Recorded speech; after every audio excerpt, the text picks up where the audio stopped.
So today I woke up feeling pretty inspired to pick up the guitar again and start playing, and honestly I'm not feeling it today.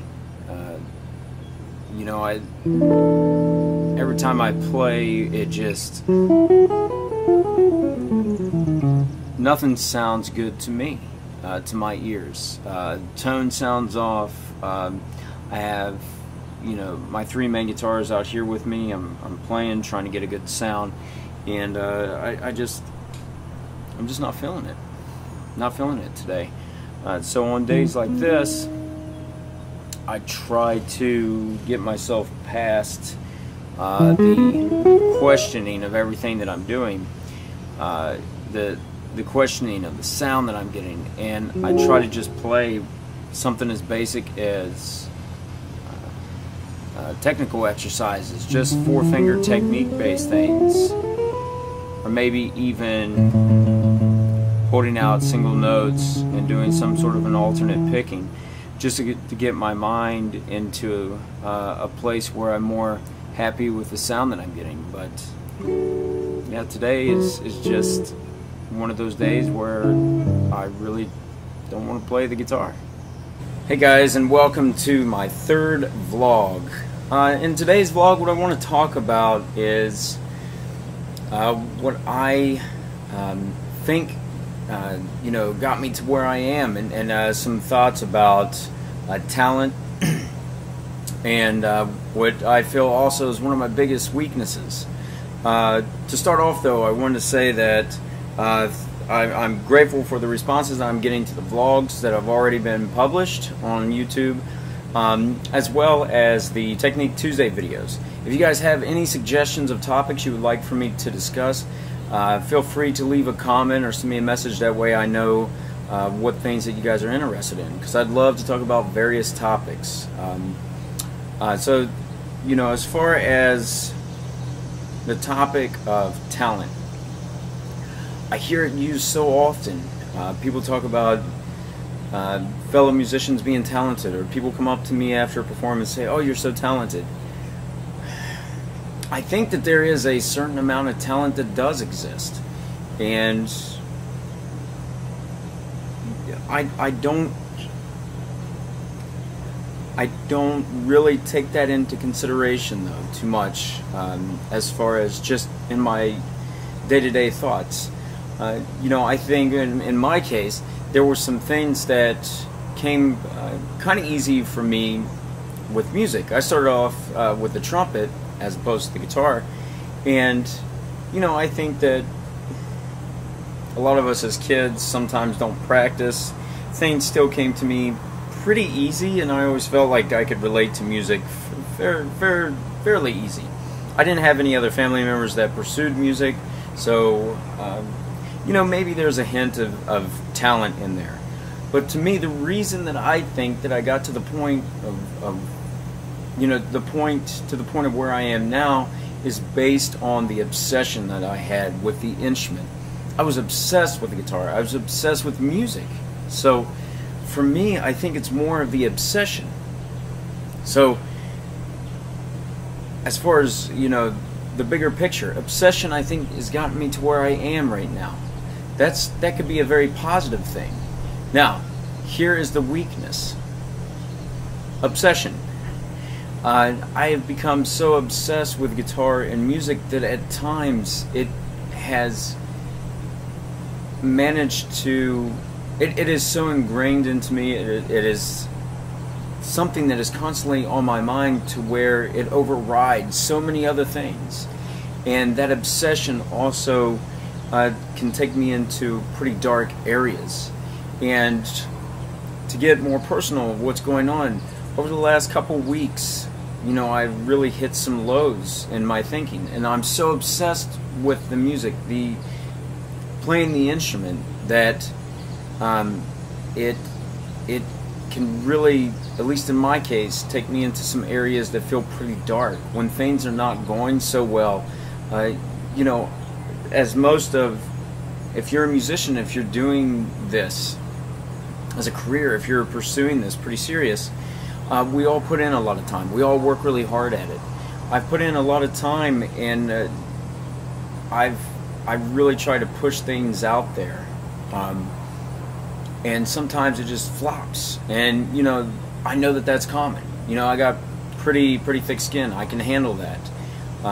You know, when I'm told that my music, that people like my music, but they are looking for something that fits a jazz mold. I mean, that's the style that I pursue very heavily. Or when I'm told that I have to, I can go to a venue as long as the people that I bring in are approved of and liked by the person who's doing the booking, who's a musician. That makes no sense to me. Those type of things, you know, and when people come up and you're playing and they start having a conversation with you in the middle of your playing, you know, your performance, you know, that really zaps a lot of that, you know, high energy, or that the elated feeling that we get when we create music. That can really suck it out of you. So being obsessed with it takes me into those darker areas at times. Or you know, if you're working on, you know, whether it's compositions or in your practice, you know, you're working really hard at things and it just doesn't seem to be taking off. As you saw in the beginning of the video, I mean, you know, I documented some of my practice that took place over the week, and there are days where I'm not feeling it. You know, I am so obsessed with it that I can't stop. I got to keep picking it up. But you know, there's times where I really don't want to do it. I want to put the guitar down, but I keep feeling this longing to pick it back up. That's a very difficult thing sometimes to offset, is that obsession. So I'm sure many of you guys are you know, encountering similar situations in your music. Maybe some of you are not. I mean, that's great, you know, if you're not going through that. But you know, I think that's a big weakness, or you know, a fault, at least in my mind at times, is that obsession. It's good because it's taken me to where I am because I'm so obsessed with doing it. But on the other hand, it's gotten to a point where it overrides everything else that I'm trying to work on. Yes, I'm outside, so you're hearing some cicadas as well as some birds that are close by. Another thing that I just want to talk about, you know, in this video is the perception of what jazz is to people. Over the past couple years, more so over the last, I would say over the last couple years more so, when I play, especially if I play original tunes, people come ask and they're curious, hey, what is that? Because some of it doesn't sound like the traditional jazz style. So I get asked, what are you playing? I say, jazz. Oh, I didn't know that jazz, you know, sounds like this, or that's what it is. Some of my students, I play things for them that are within the label of jazz, and they're surprised by what they're hearing. They're like, oh, I didn't know that. That sounds like something completely not jazz to me. More recently on gigs, I've been approached by people who enjoy what I'm doing, and their thoughts are this, and I'm talking about people, a wide variety of ages. They like what is going on when they do hear it, like what is happening in the jazz world. So often I think we get caught into this feeling that when we play this music that we have to play the standards, and I'm not bashing on the standards. I practice standard repertoire and I still implement it into my set list. However, people get very caught up, you know, in the performance side. I think us musicians sometimes get caught up that we have to play this particular style of jazz, and I find that that's not what you need to do. It's like there's this thought that you have to do that because that's what people are going to like. I don't subscribe to that thought. I don't agree with that. There's people that come up to me and enjoy what I'm doing and say that they would like to hear more of that style of jazz. They like, you know, the older tunes, and they like hearing the songs of Frank Sinatra and Dean Martin. They're into that too. But they want to hear some other things as well. They get tired of hearing the same things repeated over and over and over and over. It's an odd concept sometimes to me if you think about it. If you're in a rock band and you play songs, let's say I wanted to go out and play, you know, some rock tunes, and I start covering songs by the groups that I most admire, like Metallica. If I go out and perform their songs and a mixture of other groups, I'm playing covers. So it's kind of like I'm a cover band. But in the jazz world, we're doing the same thing, but we don't see it like that.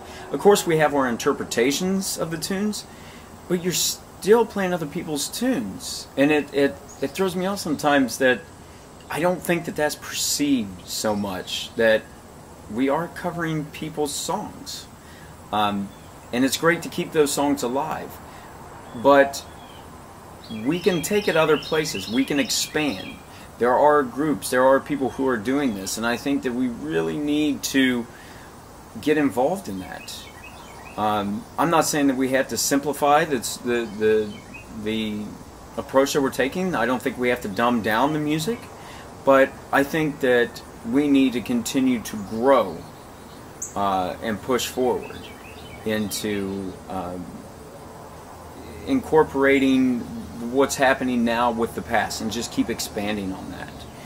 So that's just a few thoughts, and I mean the ages of the people that come up. I mean, I got people in their 70s coming up that hear some original compositions and say, hey, you know, I really enjoy that. You know, I follow such and such who, you know, is a known musician, and they play this style of jazz. You know, it's the older style, and we really like it and we appreciate it, but we want to hear something different. We're tired of hearing the same things over and over and over. So that's just a few thoughts of mine. Alright guys, thanks for watching this vlog. I hope that you tune in again next week. Continue to watch the Technique Tuesday videos. Please subscribe. And if you're interested in covering any other topic, or you want me to talk about anything that appeals to you about music, about the personal side of this, the journey, then please leave a comment below and I'll get to addressing those. Thanks again for watching, guys.